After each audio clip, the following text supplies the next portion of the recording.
Hello. My name is Howard Love. I'm from San Francisco. Thank you very much for this weekend in general and this meeting in particular. Recently at a talk at the Wharton Business School, Mr. Buffett, you indicated that you were talking about the problems of compounding large size, which I appreciate and understand.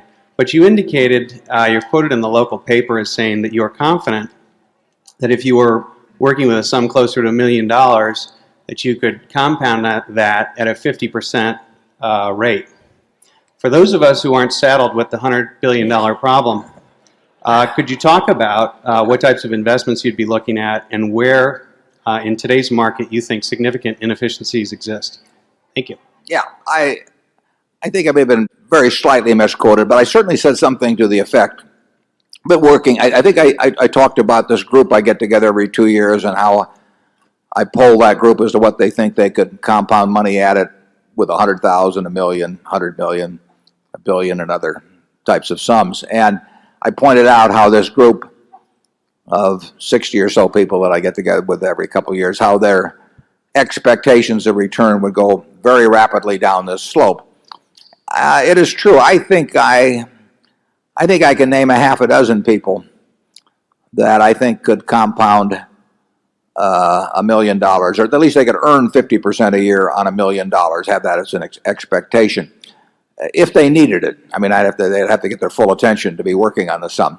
And those people could not compound money 100 million or a billion at anything remotely like that rate. I mean, there are little tiny areas which, if you follow what I said on the screen there on that Adam Smith's interview a few years ago, if you start with A and you go through and you look at everything and you find small securities in your area of competence that you can understand the business, I think you can, and occasionally find little arbitrage situations or little wrinkles here and there in the market.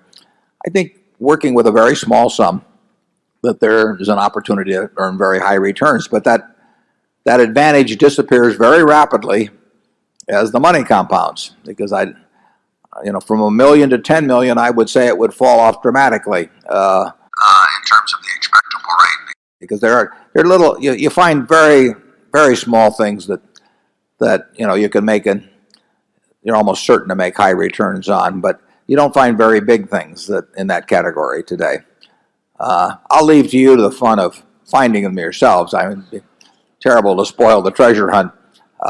And the truth is, I don't look for them anymore. Every now and then, I'll stumble into something just by accident. But I'm not in the business of looking for that. I'm looking for things that Berkshire can put its money in, and that rules out all of that sort of thing.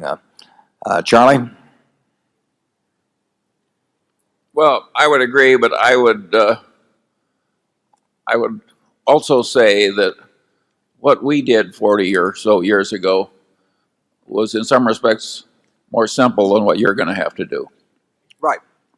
We had it very easy compared to you. It can still be done, but it's harder now.